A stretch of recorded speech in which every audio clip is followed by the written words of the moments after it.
Welcome to Awake to Oneness Radio. I am Caroline Chang, your host.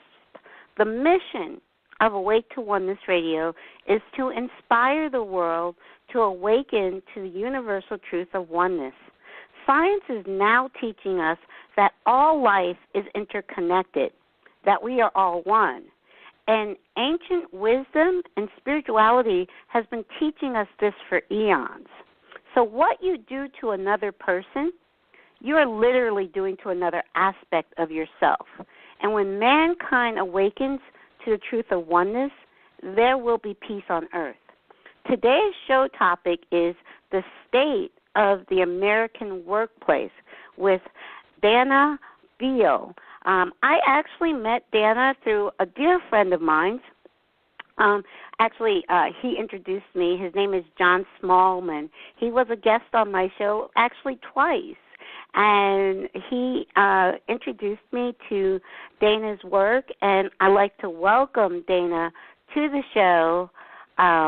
Welcome to Awake to Oneness Radio, Danna. Hi. Thank you. Hi. Yes. Good. Thank it's you great so to much. Be here. Thank you, Carolyn. For being with us. Yes, as I was saying, I was introduced to your work and introduced to you by our dear friend, John Smallman. And I like to tell the audience you are author of a book. The title of your book is Extraordinary Workplace, Replacing Fear with Trust and Compassion. I love that. I just love that. So, and I know that you recently did some workshops in Seattle with John. So definitely, please share that with us about the workshops you recently did. I would be happy to. John Smallman lives in New Hampshire, but he came out to the Seattle area twice in the last couple months, and we did on-site workshops for people who wanted to align at a more deep level with their spiritual guidance, their inner wisdom, possibly even just direct channeling. And with our assistance, people got really great results out here, and we were very thrilled. Lots of good comments. Wow, very, very good, very good. So please share with our listeners, I know that you do a lot of workshops, and your book is really focused on what's happening in the workplace today, in offices. And that's really in alignment with some of the work I am doing. I work with Humanities Team, and one of our biggest initiatives that started last year was the Conscious Business Initiative. Actually, we're calling it a Conscious Business Movement. We have a Conscious Business Declaration. So if you haven't signed that declaration, it would be great, Danna, especially in the work that you do. It's all about, businesses not just focusing on making money, but also focusing on the well-being of their employees and the well-being of the planet. So it's all about businesses operating on a more loving, compassionate, and conscious elevation level. Taking business, because mankind is elevating conscious-wise, so it's also business, transforming business today. So please share with our listeners what you do and how you got to do what you're doing. Give us a little backstory. Thank you. I would love to do that. I was a business consultant or marketing director for a multitude of industries. I've worked with CPA firms, law firms, banks, insurance companies. I've been in education. I've worked in senior living. I've predominantly worked in healthcare. I've worked with physician groups and hospitals. But what I came to notice was that there was a lot of relationship conflict and issues going on in the workplace that was getting in the way of people actually working cooperatively together. And ultimately, that affects the bottom line, which interests corporate leaders.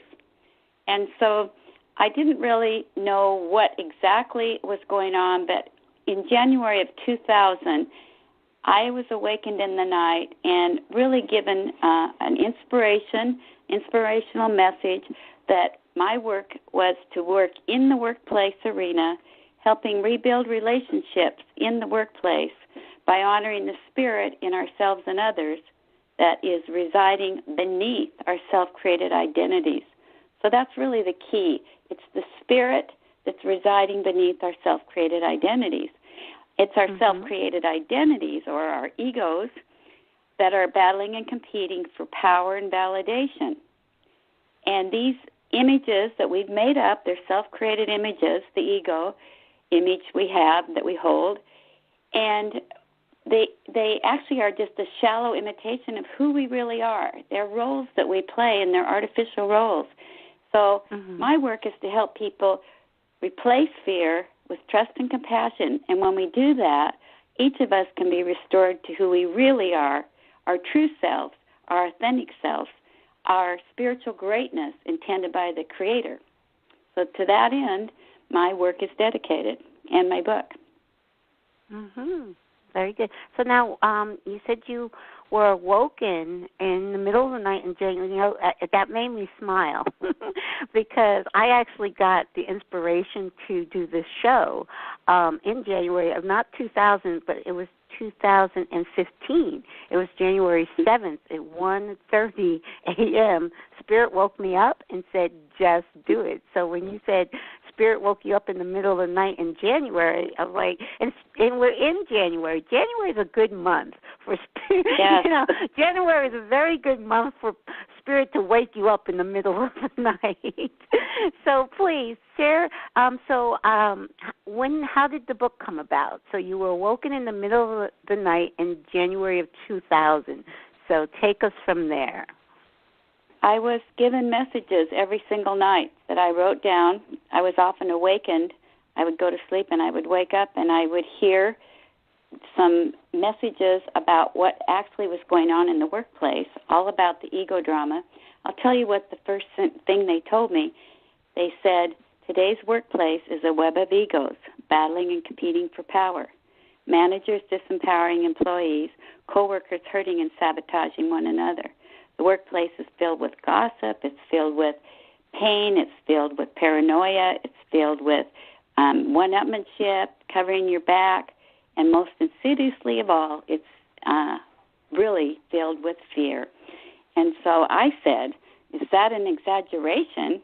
And the response was, don't evaluate, just listen. And for the next 6 months, I was given what I call dictation. And when I was done, I simply added stories and examples from all the different workplaces that I had been working in and all the true life stories of people in fear and suffering and in pain. And I originally called my book The Tragedy in the Workplace because human beings should be living in a world of harmony and cooperation, not this much pressure and pain and suffering. And I compared it to a drama, like a Shakespearean drama. And so each of our roles is like an actor, our ego role.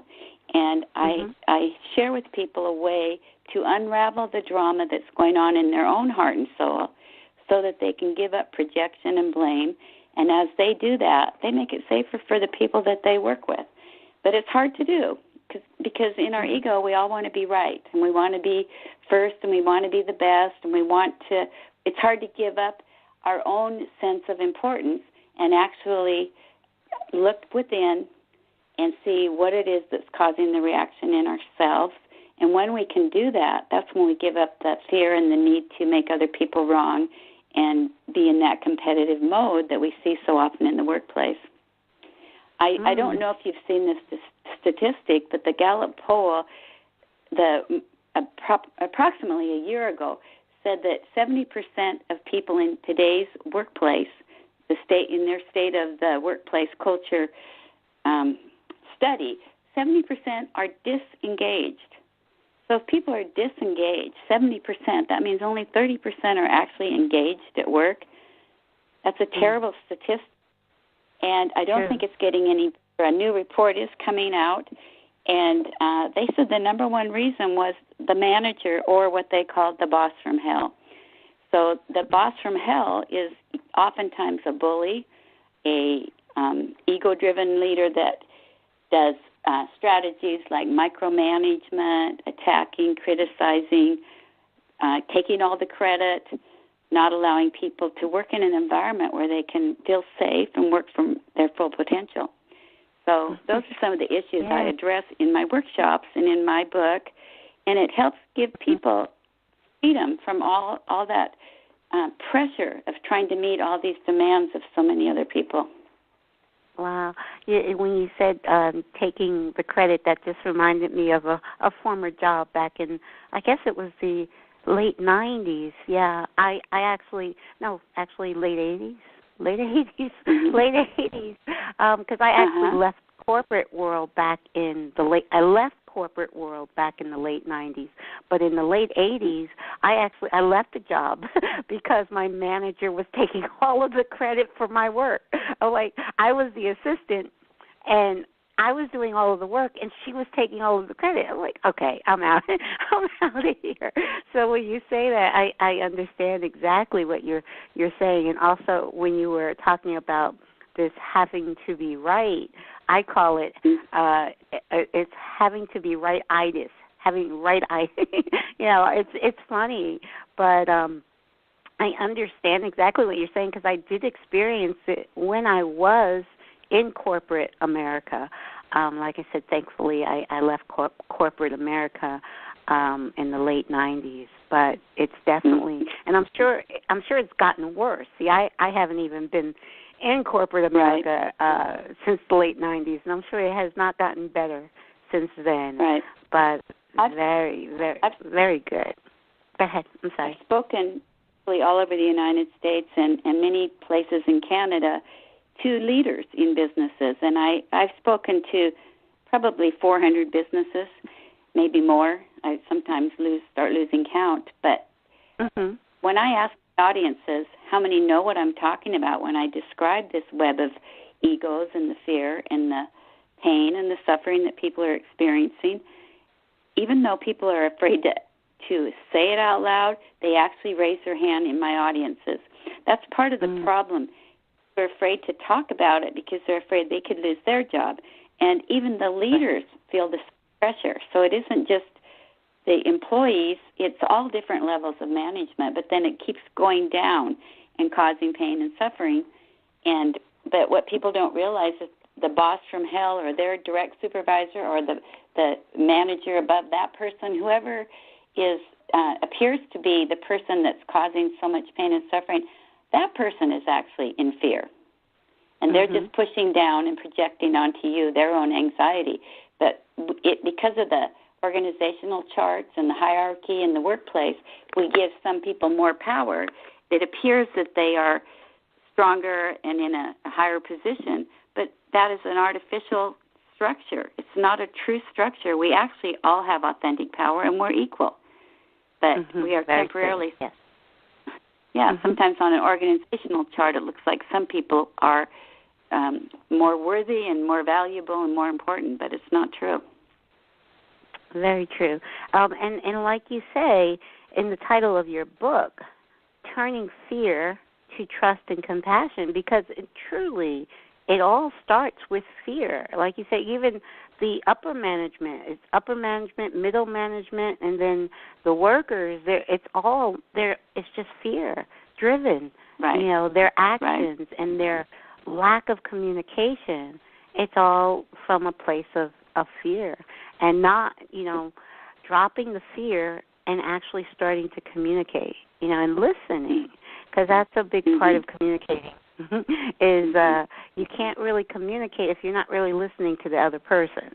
And I know just with communication and doing this show and just in everything I do, it's important to really listen to what the other person is saying, and not being attached to that I have to be right, and not being attached to the outcome, which for me is a big part of spirituality. My spiritual growth, part of my spiritual growth came from understanding I don't have to be attached to the outcome.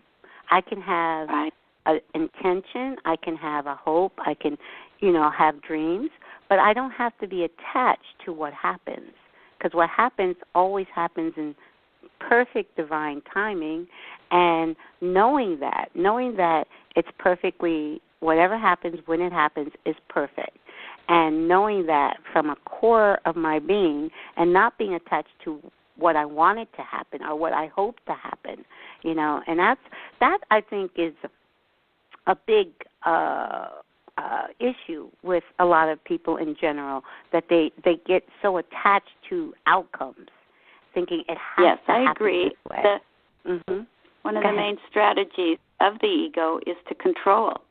And if you're trying to control things, that's based on past information and future expectations. And actually letting go of the control and allowing something new, allowing imagination and creativity to enter and give up the fears and the expectations of how things will turn out is the way to create absolutely new, innovative ideas and new possibilities. But too often we're using our mental state instead of also including our heart and our compassionate state of mind, and we therefore are not working at our highest potential. I'm sure you've noticed when people are joined together and they feel safe and they are honoring one another and they are in a cooperative environment, people come up with incredible ideas based on their own imagination. But in the current workplace, it's very often so stifled and people feel so anxious to say the right thing, do the right thing, get approval, that they actually aren't contributing from that deep wellspring of intelligence and genius and creativity. Very true. Very true. So do you have kind of a tips or guide that you can help the people, like people listening to this show right now, which we are pre-recording, but when people listen at whatever time they listen, wherever they listen, because the wonderful thing about Internet radio, we're focusing on the American workplace because that's where we're located, but I'm sure what we're talking about is universal in the sense at workplaces all over the globe. So when people are listening to this, do you have some advice and suggestions or tips that you can offer for the people every day, in this environment every day? Yes, I do. I would love to share with your audience some of the steps that can help each individual help release their own fear, recognize what it is, and connect with their own authentic power. And authentic power, by the way, is being connected to love, to the universal love source that we're all part of. As you say in your introduction, we are all one, but we feel separate, and fear makes us feel more separate. So I know you have a very spiritual-based audience, and I would just like to take them through an exercise. And so if you are a listener, I suggest that while you're in your workplace each day, that every time you feel your uncomfortable moment or that moment where you feel the fight or flight feeling, and I know from my audiences that number in the thousands and thousands that it happens all the time. But when you feel that moment, like I'll give you an example, here comes that conversation with that person that I don't get along with, or here comes my boss, and they want to check on something I've done. And whatever the anxiety that comes up in you at the workplace, I want you to think about this, and this takes courage. It's an inner walk inside yourself. You look at what's happening in the moment and ask yourself, what is this fear that's arising in me? Why am I feeling anxious? What am I really afraid of? And then I pose a few possible answers. Is it you're afraid you're going to lose your job? Or are you afraid you're going to lose face? Is it something to do with your pride? Are you afraid that somebody is going to expose you, don't know as much as you thought you did? Or you thought you knew a lot, but this person is always critical. As you ask yourself these questions, what you're doing is you're discovering what is happening in you that's causing this reaction of fear. Because the truth is, no one else is causing our fear. It's only our belief that somebody else can harm us that makes us feel fearful. So identifying the fear is the first step. And then the second step is to ask yourself even more deeply, what am I really feeling? Because whatever that feeling is, it's covering up your deepest fear. Are you feeling, this is not fair, I'm a victim? Are you feeling, I'm not loved, I'm not needed, I'm not worthy of the position? This, by the way, could be something you can do even in all relationships, in your family. It could be your spouse. It could be your community. This even happens between nations. It's fear that causes this reaction that makes us want to attack back or to run away from it. That's the other thing we often do is we run away from fear. So ask yourself, what is this fear deeply telling me? That I'm not worthy, I am a victim. There's something core in there that is blocking you. It's a shadow response. And I want to help you get in touch with your true power, your authentic power, your connection to universal love. Okay. This moment, most people, some people, it might take a little longer, but it takes, real honesty to say, what am I really afraid of? Because it feels like anger, or it feels like disrespect, or it feels, a lot of first emotions, but it's underneath is the real fear. So then I say to all my audiences, and I'll say to your audience, how would you like to feel better in that next interaction and come from authentic power? And, of course, everybody would like to. So this is how you deal with it in the future. The next time that situation comes up, instead of being hooked by your own ego that wants to protect you and keep you safe and be right and make the other person wrong, this time, the minute you feel that emotion, that fight or flight feeling, you take a very deep breath, because that always helps release some of the fear, and it gives you some time to stop the ego from jumping in. Then you say something to yourself that is connecting with your authentic self. I like to say to myself, I'm awake when I feel that feeling. You could say, I'm powerful, or I'm strong. Something that connects you with who you really are. And then you say to yourself, this person is reacting out of their fear. That doesn't mean it's my responsibility to react in the way they expect. In fact, if I act and validate the way they're behaving, I make it true for both of us. Yeah, so the true response is to say to yourself, I have a valuable opinion. I don't have to be a puppet in somebody else's drama. It's probably not even about you. It's more about them. I'm free to listen and speak from truth, but not with blame, to be responsible. And then you can communicate and listen without having your sword up and your, a weapon and a protection and a shield. Just take the walls down. And as you take down your walls, you make it safer for the other person, even if they're in a higher position in the workplace organizational chart. Right. Can you imagine how freeing that is to be able to do that? It's so true. And exactly what you said, that first of all, I always say, and I always share on this show, that love, I always say love in action, and it changes everything. So no matter what, like you said, take a few deep breaths. Be in the now. Be in the moment. And don't even associate that person with whatever past action, because that's past. Be in the now. Be in the moment. Right. Take those deep breaths and remember who you are. That's the important thing you said right there, because when you remember who you are, you don't allow the ego mind to take control of the situation. Is that true? Because the ego never gets a good result. The ego gets into its typical strategies of blaming, projecting, or being a victim, feeling sorry for yourself. Even victims have what people don't realize, being a victim, I call it the self-righteous victim, is actually an attack. It's saying, I'm hurt and you're the cause. So you can't even have a perpetrator without a perpetrated upon, and you can't be the perpetrated upon without saying someone else is the perpetrator. So it's a mutual interaction, and there's nothing powerful about being the victim. There's nothing powerful. In fact, giving up your own power when you do that. So what I really like to say to people is fear is already in us.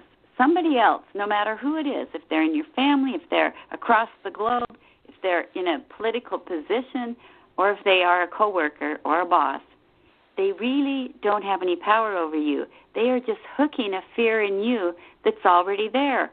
So who can release that fear? You can. You're the only one that can. So We're true. in control of our own feelings.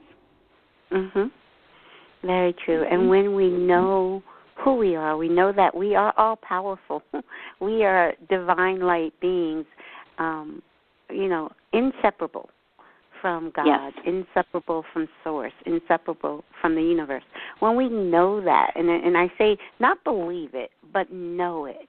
When you know it, you have no fear, because you know who is God going to fear, and that's who you are. You are an aspect of God, so there is nothing to fear. And the other thing is owning that you're creating this reality. These are my truths that I always share on this show, and that when you own the fact that you're creating this reality, and you wrote the script for that person, so yes, yes. Well, at least you validate it if you start responding in the way they expect. And Carolyn, I think this is all on a deeper level. This is all part of the shifting consciousness that's happening right now.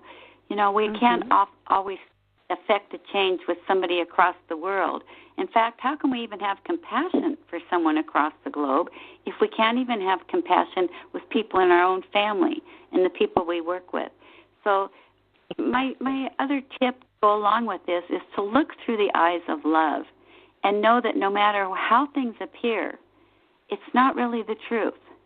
Underlying all the superficial interactions and this structure of society that's been going on for thousands of years, there's actually a deeper, more abiding truth, and that is what we've been talking about, that we all emanate love, we come from love, love is our source, love is the power that sustains all life, and it's far more powerful than all these artificial interactions that are creating so much havoc and mayhem in the world and in the workplace and in our families, in our neighborhoods, everywhere.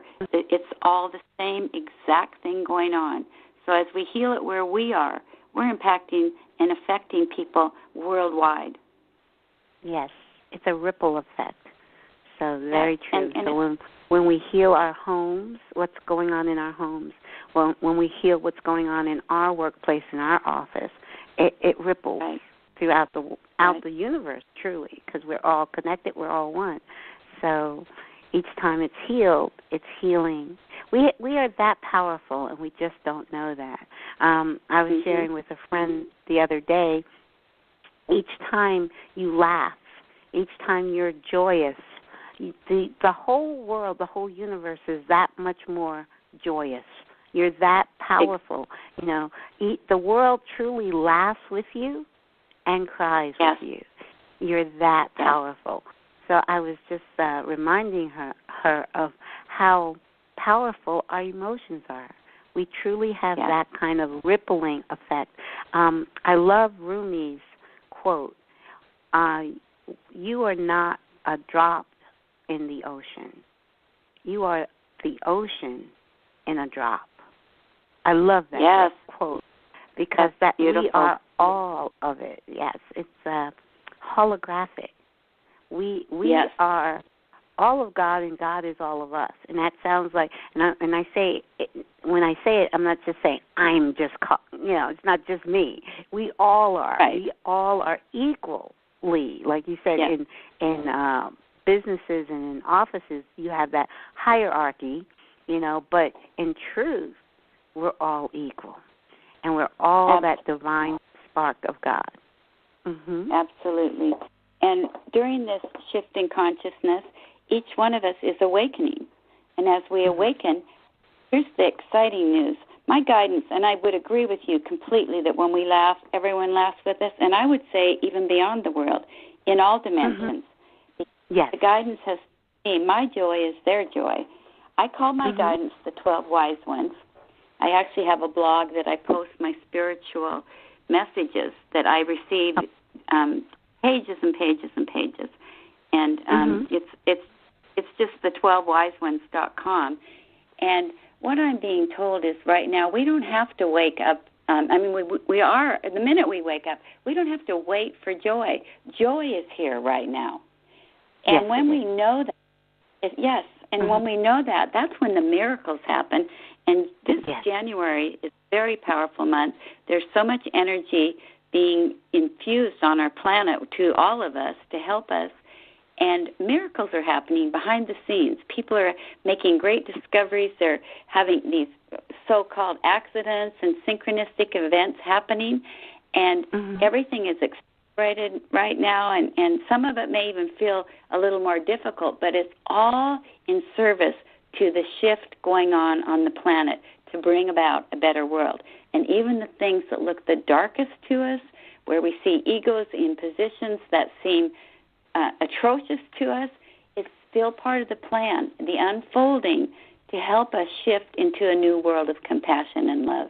It's hard to believe sometimes, but when we're in the present and trust that, we can feel joy no matter how it looks on the outside. Exactly. That's the key too. It's not appearances outward. It's really inward. The shift first has to happen within each of us. It's an inside shift because that is what brings about the outer shift. The outer shift, so many people are looking for things to change on the outside. I hear this from spiritual people all the time.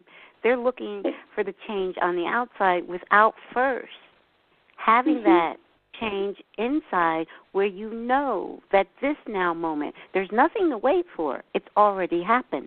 The ascension, all of the consciousness has already risen because everything has already happened. It's all happening now.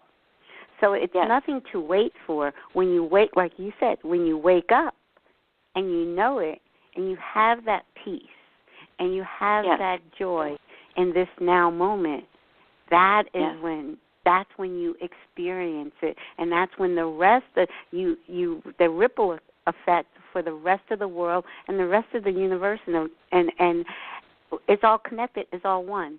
So each person that awakens, it's so true that people are looking for it on the outside when it's happening on the inside. Yes, and I would like to add something about awakening. If you're not in the spiritual community, you might wonder, what is everyone talking about awakening? What we're awakening from is this nightmare, this dream of pain and suffering that we're all living in. And I want to tell you something. It's an epidemic. People are self-sabotaging. They are self-deprecating. It's been a pattern for thousands of years for human beings to doubt themselves, to feel fear, to feel inadequate, to not own their own spirituality. And it's taught. I hate to say this, but churches teach it. They teach a humbleness that's not real. We were created to be powerful. And when we give up our power, we are listening to our ego. So the ego doesn't just look boastful and cocky and arrogant. The ego also can look small and timid. And that is not owning our power. And, in fact, one of the things I teach in the Enlightened Leadership courses that I speak about and speak on and speak at national and international conventions, an enlightened leader is actually introspective. They look inside to do the shift within themselves. They operate from integrity. They are consistent. They have true humility, which is not self-deprecation. It's the recognition that you don't have to grandstand and try to prove that you're greater than anyone. It's honoring the spirit in all people. And false humility is actually a sign of self-deprecation. So it is an epidemic. I want to say that to everyone in the audience. When you doubt yourself, when you something wrong, or say you're too fat, or you're not smart enough, or you probably couldn't do this, or whatever thing that you say to yourself that you often say, because we all have our certain themes, you are not honoring the Spirit in yourself. And Jesus and other leaders, spiritual leaders and totally awakened beings on this planet, Jesus did not disavow himself. He did not disclaim himself. He did not operate from doubt. So if you are a follower of Jesus or the Buddha or any of the great masters, they did not walk in a quiet, down, their head turned down in a bowing way. They were strong without being disrespectful to others. So I say to my audiences, we don't bow to anyone, nor do we ask anyone to bow to us, but we do honor the Spirit in everyone. Well, for me, I feel that the understanding that we're all equal in that way. There's no one above and no one below. We're all on the same level. Now, we're all unique. We're all unique. We have all unique gifts. We're all unique aspects of the divine. There's no one like us. But we're all equally unique. Yes. So that to me is and when you understand that, the humility is just knowing that we're all the same. Even someone that's homeless, that's sleeping on a park bench, is no different than me. He's just as divine, Right. And I like to say the term namaste. I'll say it quietly when I'm walking in the store. I'll say to myself, everybody I pass, I say it quietly, silently to myself, namaste, because what I'm doing is the divine in me is bowing to the divine in them. We're honoring the divine in them. Yes. Exactly. And I call it love shine. Sunshine comes from the sun. Love shine is a term that I coined, meaning that the vibration and emanations shining from our heart. And as we go around in our every single day occurrences and daily activities, we encounter people all the time. So often we barely look at others. But if we can start practicing just looking at the eyes of people, and I don't mean I'm making eye contact because it's a good business strategy. I'm talking more about truly seeing the eyes of other people. And when you do, you will feel a sense of connection, because the eyes truly are the windows of the soul. And when you can do that, then you can feel a sense of love, and you can see that they are just other versions of yourself. We're here in our splendor and beauty and our uniqueness, and we've all picked journeys that work best for us. And it may look difficult. It may be the very thing that we've chosen to awaken from.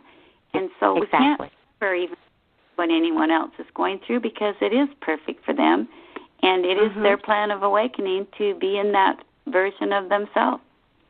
Exactly. And when you were talking about looking in the eyes, because if you go around and start staring at people in the eyes, they'll think you're crazy and But what I do with that, with babies, whenever I see a baby in the store, I look squarely in their eye, and they're looking me in the eye, because babies they're there. They know. They know who they are. Yeah. They just can't tell us. And I do that with every single baby I come across. I gaze deeply into their eyes, and they gaze deeply back into my eyes. So it's it's hard to do that with strangers other than babies, but I could do it. You could do it with babies. I do it all the time. Yes. I love it. And they haven't built up those walls and filters to protect themselves.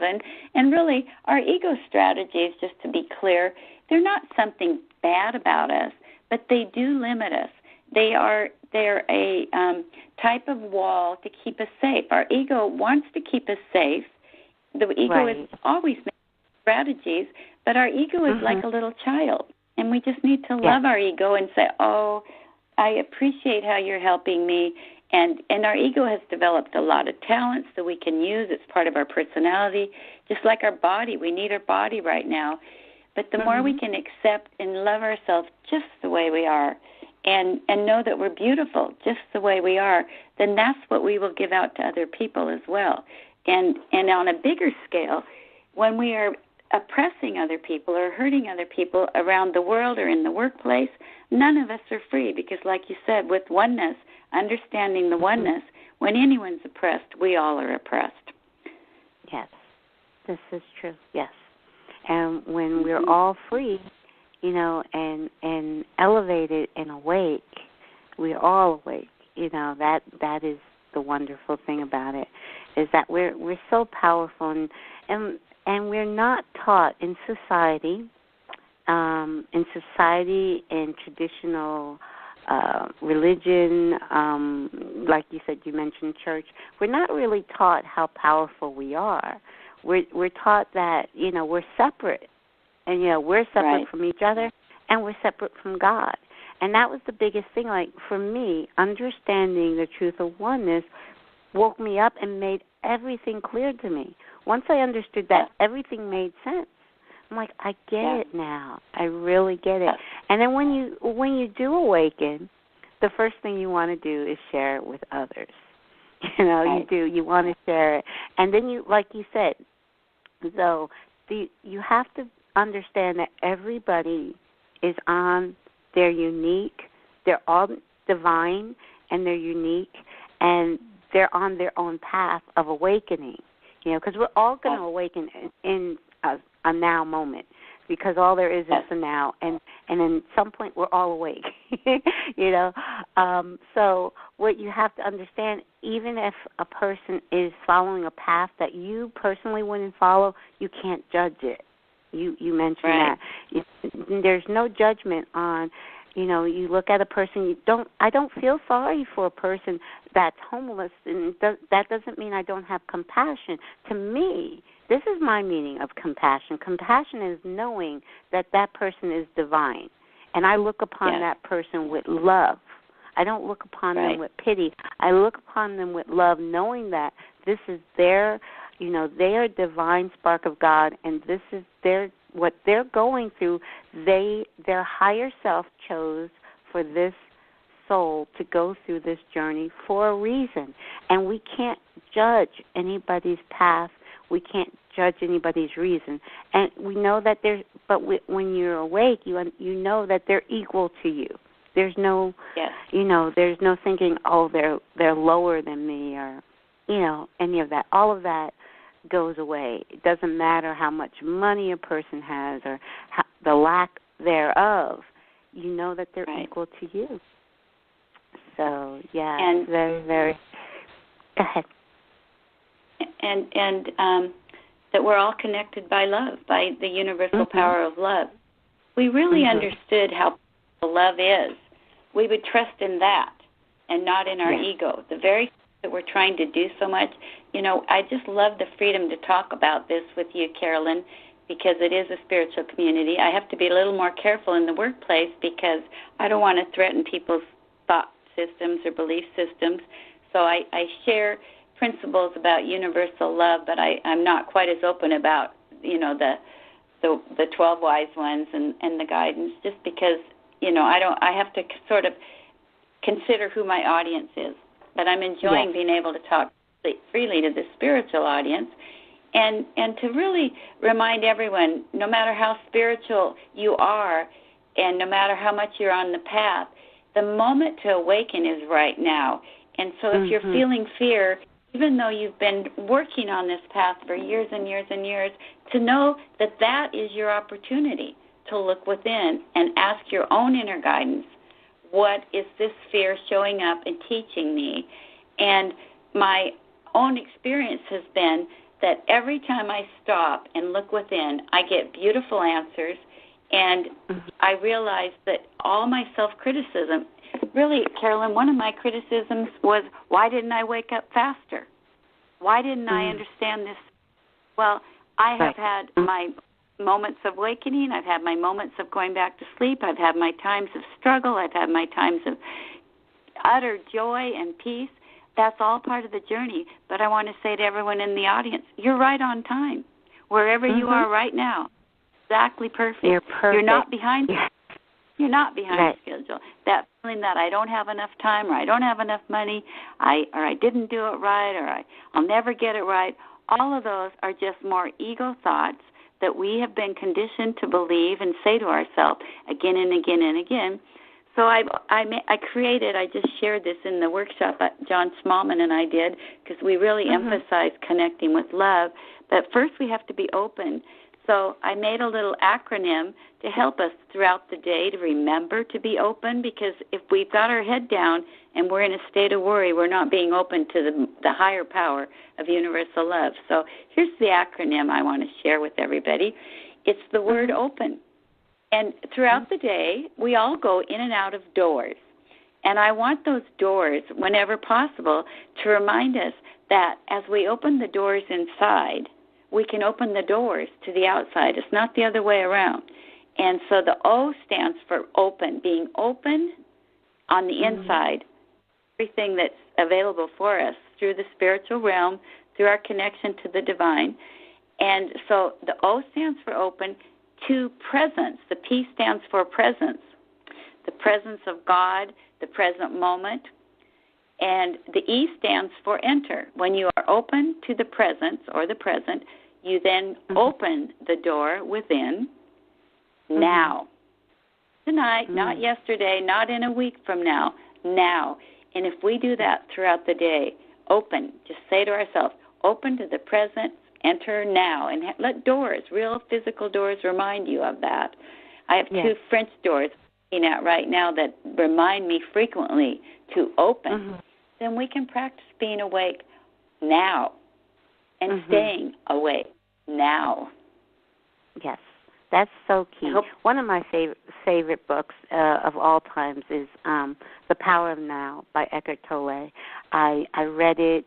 I listened to the audio book. I actually started just listening while I was working last night. Sometimes I can work and I can listen to something, so I put on the audio book again while I was working. Just last night I was listening to The Power of Now, because it's so important to understand the truth of the now moment, which all there is, and that's your point of power. That is, you don't awaken in the past, you don't awaken in the future, you awake right now. And when you awake, you stop waiting for things. You know that everything is perfect in this now moment. There's nothing to wait on, you know. So I just well, and then the power. Go ahead. That's when the miracles arrive. This is a time of miracles. I sign all my emails, everything I correspond, I sign it Miracles, Love, and Laughter. This is the time of miracles, love, and laughter, to open up to that, and it's up to each one of us to just accept it and allow it. And so we were at this retreat, John Smallman and I, and we each shared a miracle, and I'd love to share a little miracle that happened to me. I'm renting from I have a lovely place in Bellevue, and I'm renting, and the owner decided to sell the house, and she's become a dear friend, actually, and so we both joined our palms together and in united energy that she would sell her house quickly and that I would find a new place.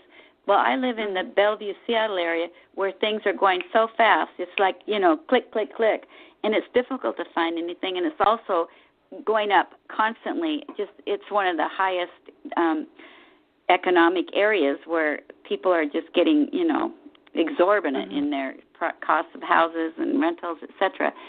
Well, the day before my landlord, Christina, received an offer on her house, I was at the Apple store getting some tech support, and I met a lady that was sitting at the same table that I was sitting at, and we chatted off and on while we were downloading things and syncing things on our tablets and computers. And we got to talking, and I mentioned that I was going to be needing to find a new place to rent in this area, and she just happened to have a beautiful place to rent that was exactly what I was looking for. Actually, she hadn't even planned to rent it yet. She and her husband were just talking about it, and it was like, this is so meant to be, because I'm a good renter, and she would only do it if she could find a really good renter. And like in 48 hours, I'd already visited and seen the place. My landlord, my friend, told me she got an offer on the house, and everything is happening, and we all feel like it all happened and was orchestrated by the universe, because there's no way I could have met my new landlord by any other way than being in the Apple store. She wasn't advertising, and I hadn't looked. So that's an example of a miracle. Yes, and I recently had a miracle like that in the same way. Like I said, I left corporate America back in 98, actually maybe 2000. I left corporate America and been self-employed, and I had a client and I unexpectedly lost this client about 8, 9, 10 months ago. And it was, and I wasn't, the weird thing about it is when I lost this client, I felt nothing but, actually my spirit was saying, you need to be doing more with oneness. You know, that's what my soul, I'd already been doing my show for a little over a year. And I knew I didn't want to do anything else but what I was doing with my show. And within 36 hours, I got the new client of Humanity's Team, which their mission is to awaken the world to oneness. And I'm telling you, it was totally a miracle. A friend of mine, I was telling one of my friends, and she was freaking out. She was like, "Oh my God, what are you going to do?" And I was like, "Calm down, it's okay." Because honestly, when I was losing the client, and it was very unexpected, it wasn't, nothing I had envisioned that would happen. I was completely calm, and actually, my soul was joyous. My soul would say, okay, it's time for you to do more in the area of oneness. Okay, you've been doing your show now for a year. You need to do more. And within 36 hours, I was with Humanity's Team. So that it was just beautiful. Perfect. It was perfect. Beautiful. And as we awaken and we see him more often, there was more no frequently. worry. I had no worries. I knew that Spirit was leading me directly where I needed to be. So it was great. Yes. I don't know if you know, Carolyn, that I have a writing called Global Oneness, and I also made it into a video. It's on both my websites, my blog and my website, and it's about everything we've been talking about that it's time to make changes that benefit all people, and to stretch the current framework by bringing love and respect to the world. And there's one line in it that says, "What a holy day when one by one we take off our masks and we see our brothers and sisters standing there whom we mistakenly identified as the enemy." And that's the goal.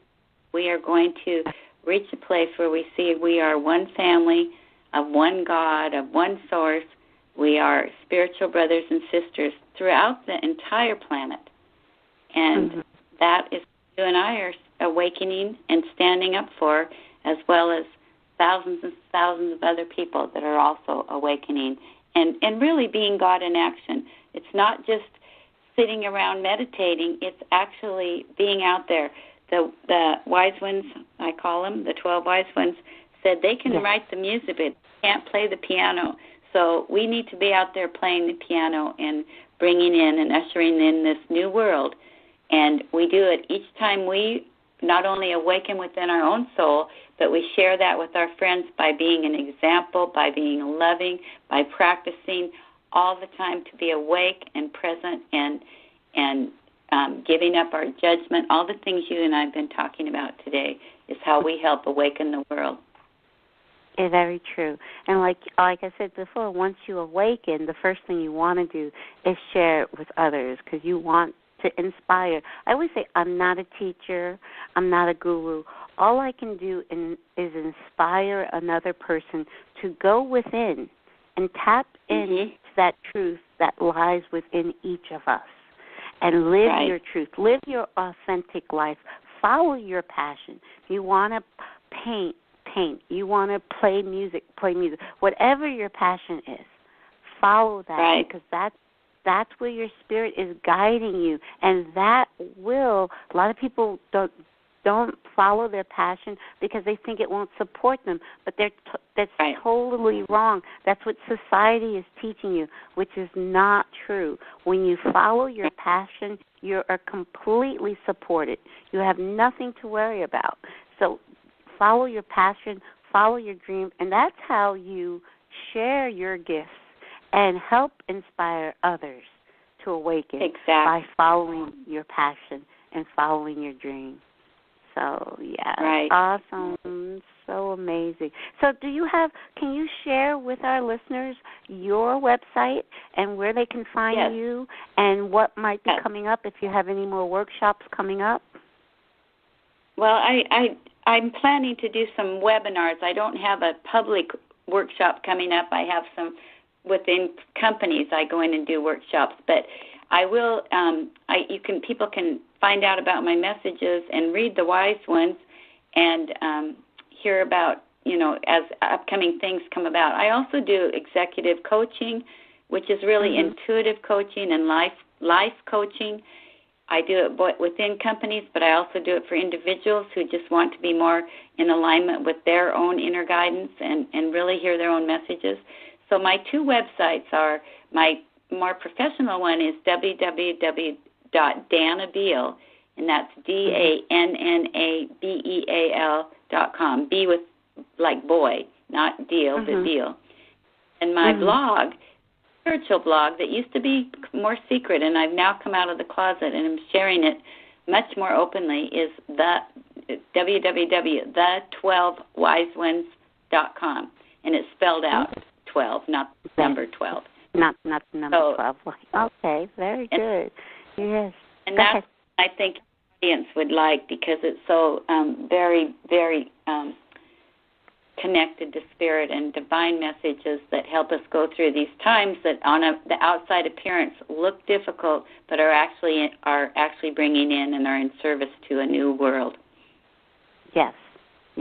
We definitely are. 2017, I just know it's going to be an amazing year. My other question I wanted to ask you is, we just got a new president. Every time I say that, I smile. Yes. But so, what are your thoughts here in the U.S. that we have a new president? I'm just curious. Yes, my thoughts about it. I teach a lot about authentic and enlightened leadership, and so we just need to be able.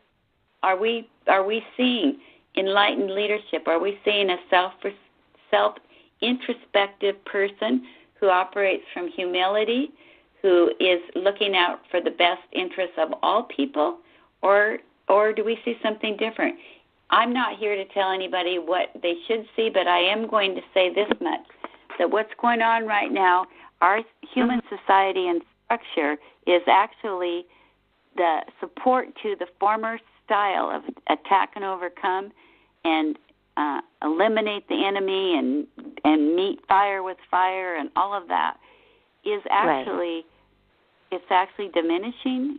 We are even though it appears like it's still working, there is a massive shift of millions of people that are recognizing this does not work and it's not going to work, and I believe it's going to dissolve into the oblivion of past civilizations, and in its place is emerging this new world of compassion and love and honor for one another. Right. Yes, I'm not political at all. I do see that. I know like I said, when about 10 months ago, when I unexpectedly lost my client, my spirit, my soul was just jumping up and down for joy. Now, I did not vote for Mr. Trump. I call him the Donald. But and I didn't know until almost 24 hours later who actually won the election.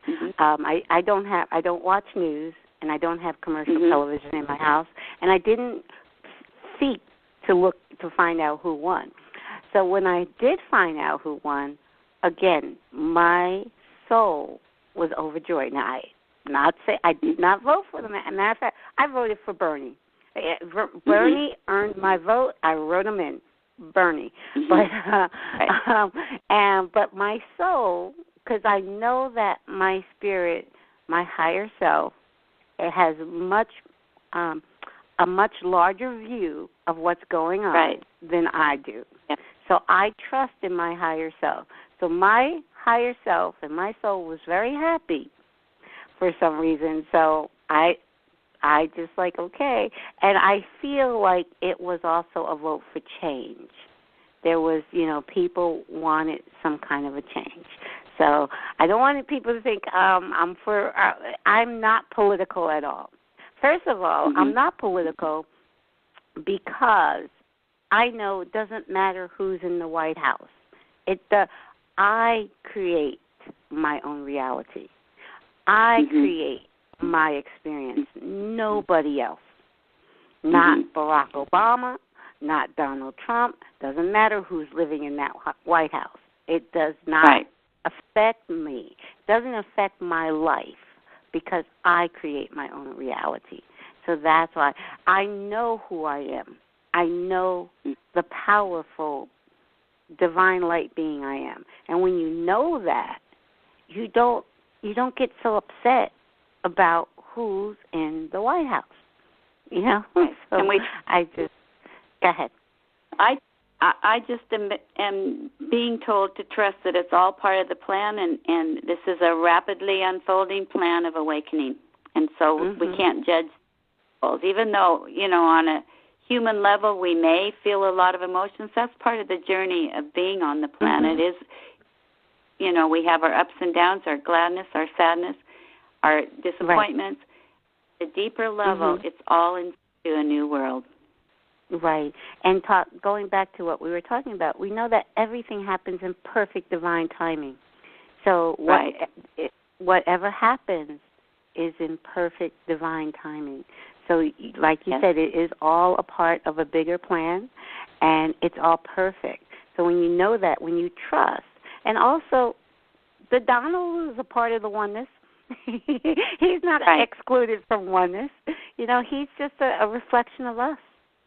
He's now the reflection of the U.S., which is okay. It's all good because we're all equal. There are no villains. There are no victims, and there are no villains.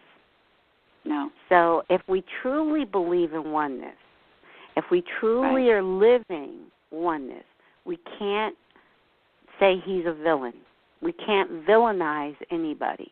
Because there are no villains and there are no victims in true oneness. That's true. Yes. But we can on a planetary level, on a national level, we also do not have to sacrifice our own values and our beliefs, and we can take a stand and recognize we do support and don't just give tacit approval for things that we don't approve of. And that's what I believe is part of the awakening, too, is for each one of us to stand up for our true, authentic understanding of what we're here to do and not be... Exactly. And I think that's true. I think that the election is making people start to get up off the sofa. And, it's like, okay, wait a second. Let me take back my power. Let me get up and let me start doing things and taking back my power and going out and supporting what I want to see. So that actually was a very, a positive thing from the election because I think it got a lot of people off the sofa. Yep, and very involved in this place. Yes. Yeah, very good, very good. And I want to share with the listeners one more time before we leave about the Conscious Business Declaration. I am partnering with Humanities Team, and if you go to humanitiesteam.org and click on Conscious Business Declaration.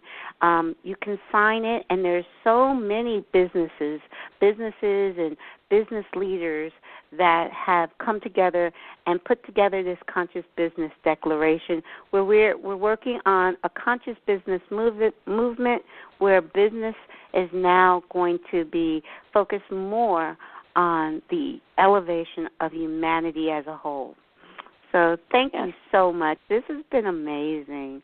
I love it. Must have you back again. And hopefully, I have never been to Seattle, but I will love to come to Seattle. I feel like I'm going to be traveling more in my near future, which is a great thing. Yes. Well, it'd be great to meet you in person. I have made so many friends all over the world in this movement and shift that I haven't met in person. So I hope you do get out to Seattle. And actually, I don't even know where do you live? I live what in the part Poconos. Of the country? I'm in the Poconos, northeast Pennsylvania. I'm not too far from John. I have met John in person. So John was here in October, and maybe John and I could come out there together. That would be amazing. That would be great. That would be great. So it probably will occur. Yes. Yes. Well, thank you so much, Danna.